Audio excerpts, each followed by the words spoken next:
Hi guys, আমি সোনামা সরকার fitter classroom में तुम्हारे सबाइके स्वागतम। फिटर क्लासरूम में आप सभी का स्वागत है।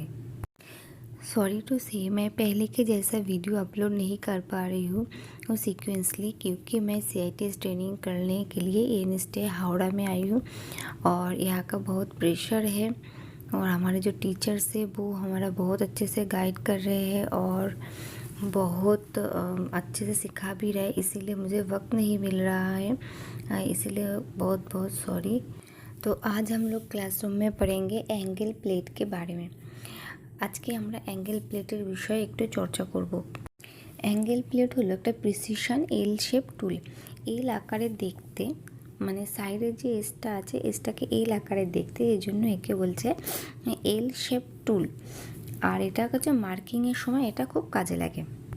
तो एंगल प्लेट एक प्रिसिशन एल शेप टूल है, मतलब इसका जो आकार है वो एल आकार के तरह है और ये मार्किंग के वक्त इसका यूज़ किया जाता है। और एंगल प्लेट का ये जो दो सरफेस दिख रहा है, ये दो सरफेस पूरा एक्यूरेटली 90 डिग्री में मेशिनिंग किया गया है। एंगल प्लेटे ये जो दुটো सरफेस देखा যাচ্ছে এই সারফেস দুটো পুরো 90 ডিগ্রি অ্যাঙ্গেলে মেশিনিং করা আছে। তাহলে অ্যাঙ্গেল প্লেটকে আমরা 90 ডিগ্রি অ্যাঙ্গেলে কোনো जॉब होल्ड करा व सपोर्ट करार जोन्नो यूज़ करे थाकी। किसी भी जॉब को 90 डिग्री एंगल में होल्ड करने के लिए और सपोर्ट करने के लिए एंगल प्लेट का यूज़ किया जाता है। और एंगल प्लेट का जो अनमशीन पार्ट है, जहाँ पर मशीनिंग नहीं किया गया है पीछे की तरफ, वहाँ पे क्या है ना, दो रिब्स लगाया गया है। ये रिब्स लगाया गया है इसका गुड रिजिडिटी के लिए और किसी भी तरह का डिस्टॉर्शन को प्रिवेंट करने के लिए। অ্যাঙ্গেল প্লেটের আনমেশিন পার্টটাতে রিবস লাগানো হয়েছে গুড রিজিডিটির জন্য আর ডিস্টরশন প্রিভেন্ট করার জন্য। এবার দেখা যাক एंगल प्लेट কত ধরনের হয়। एंगल प्लेट कितने प्रकार के होते हैं अब हम देखते हैं। एंगल प्लेट 4 प्रकार के होते हैं: solid angle plate, slotted angle plate, box angle plate and swivel angle plate. Angle plate 4 রকমের হয়: solid angle plate, slotted angle plate, box angle plate और হচ্ছে swivel angle plate. Solid angle प्लेटे কোনো স্লট কাটা থাকে না, যে দুটো সারফেস আছে সেই দুটো সারফেসে কোনো স্লট কাটা থাকে না আর এটার দুটো সারফেस একে অপরের সাথে 90 डिग्री एंगले থাকে।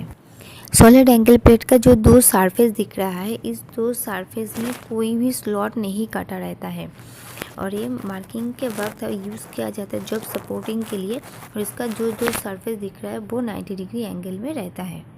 अब देखते हैं स्लॉटेड एंगल प्लेट को। स्लॉटेड जो एंगल प्लेट रहता है, इसका जो दो सरफेस दिख रहा है, इस दोनों सरफेस में ही स्लॉट कटा हुआ रहता है और ये सॉलिड एंगल प्लेट से बड़ा साइज़ में मिलता है। और ये जो स्लॉट कटा हुआ है, ये स्लॉट बोल्ट को क्लैम्प करने के लिए यूज़ किया जाता है। স্লটেড অ্যাঙ্গেল প্লেটের দুটো সারফেসেই স্লট কাটা থাকে। এই স্লট কাটা থাকে কোনো বোল্ট ক্ল্যাম্প করার জন্য আর এটা সলিড অ্যাঙ্গেল প্লেটের থেকে বড় সাইজে বাজারে পাওয়া যায়। নেক্সট হচ্ছে adjustable or swivel base angle plate.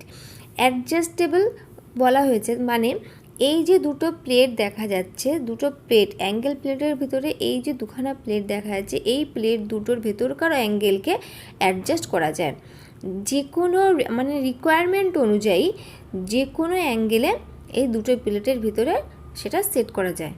আর এই টাইপের অ্যাঙ্গেল প্লেটের যে দুটো প্লেট রয়েছে, প্লেট দুটো একে অপরের থেকে আলাদা, দুটো প্লেট এখানে কিন্তু 90 डिग्री एंगल मेशिनिंग करा नहीं। तो ये है स्विवेल बेस एंगल प्लेट और इसे एडजस्टेबल एंगल प्लेट भी बोला जाता है क्योंकि इसका जो दो प्लेट है, इन दो प्लेट एक दूसरे से अलग रहते हैं। ये इसे क्या कर सकते हैं ना, हम किसी भी एंगल में सेट कर सकते, एडजस्ट कर सकते हैं। रिक्वायरमेंट के हिसाब से इसके जो दो प्लेट है इसे हम एडजस्ट कर सकते हैं। और ये जो दो प्लेट है ये एक दूसरे के साथ 90 डिग्री में मैचिंग नहीं किया गया है, मतलब मैशिनिंग नहीं किया गया है।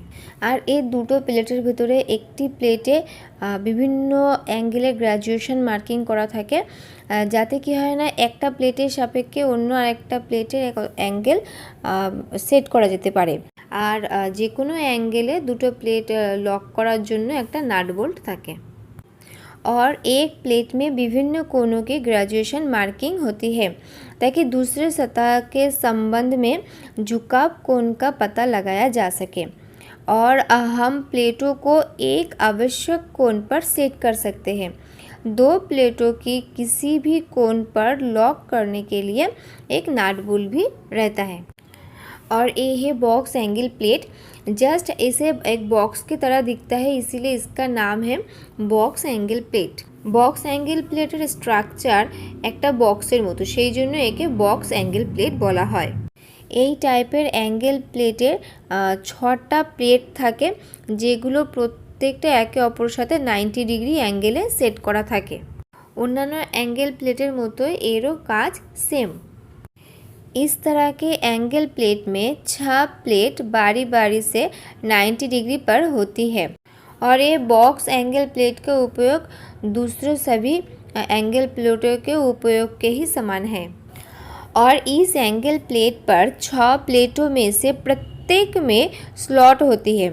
क्योंकि प्रत्येक तरह स्लॉट होते हैं, इसलिए नट और बोल्ट का उपयोग करके काम को दोनों तरफ ठीक से बांधा जा सकता है।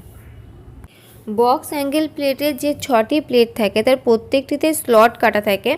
যেহেতু প্রত্যেকটা পাশে স্লট রয়েছে, তাই একটি নাট বোল্ট ব্যবহার করে উভয় পাশেই জবটিকে সঠিকভাবে বেঁধে রাখা যেতে পারে। अब देखते हैं एंगल प्लेट के साइज़ के बारे में। एंगल प्लेट का साइज उसकी हाइट, विड्थ और लेंथ के हिसाब से लिया जाता है।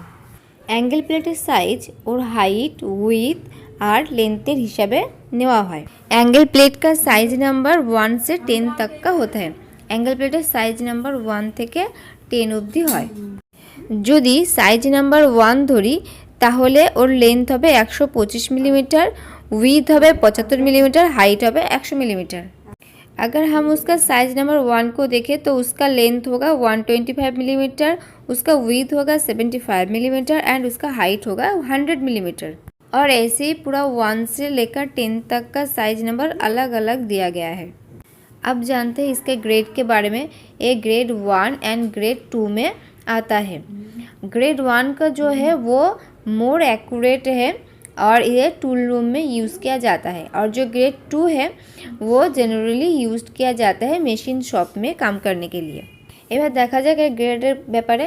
গ্রেড 1 অ্যান্ড গ্রেড 2 এই দুটো গ্রেডেই পাওয়া যায় অ্যাঙ্গেল প্লেট। আর গ্রেড 1 যেটা আছে সেটা গ্রেড 2 এর থেকে অনেক বেশি অ্যাকুরেট এবং এটি টুল রুম ওয়ার্কের কাজে ইউজ করা হয়।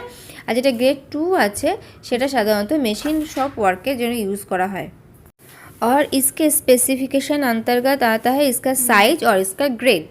অ্যাঙ্গেল প্লেটের সাইজ আর গ্রেডের উপর ডিপেন্ড করে এর স্পেসিফিকেশন করা হয়ে থাকে। এবার এর কেয়ার অ্যান্ড মেনটেন্যান্সের ব্যাপারে একটু খেয়াল রাখতে হবে। সব সময় ইউজ করার আগে এবং পরে এটাকে পরিষ্কার করে রাখতে হবে, আর ইউজ করার পরে এর ওপরে অবশ্যই অয়েল লাগিয়ে রাখতে হবে। अब इसका केयर एंड मेंटेनेंस के विषय में भी थोड़ा सा ध्यान रखना होगा। इसे यूज़ करने से पहले एवं यूज़ करने के बाद इसे क्लीन रखना चाहिए हमेशा, और यूज़ करने के बाद इसके ऊपर ऑयल लगा कर रखना चाहिए। तो यही तक था आज का हमारा क्लास। अगर किसी को किसी भी विषय में कोई डाउट हो या कोई क्वेश्चन हो वो मुझे पूछ सकता है। कारो यदि कोनो प्रश्न থাকে সে অবশ্যই আমাকে জিজ্ঞাসা করতে পারো। এবং অনেক অনেক ধন্যবাদ ভিডিওটিকে দেখার জন্য। অবশ্যই লাইক অ্যান্ড শেয়ার করতে ভুলবে না। যদি কেউ চ্যানেল নতুন থাকো তাহলে सब्सक्राइब कर दियो। अगर कोई चैनल पे नए हो तो सब्सक्राइब कर दीजिएगा और लाइक एंड शेयर करना मत भूलिएगा।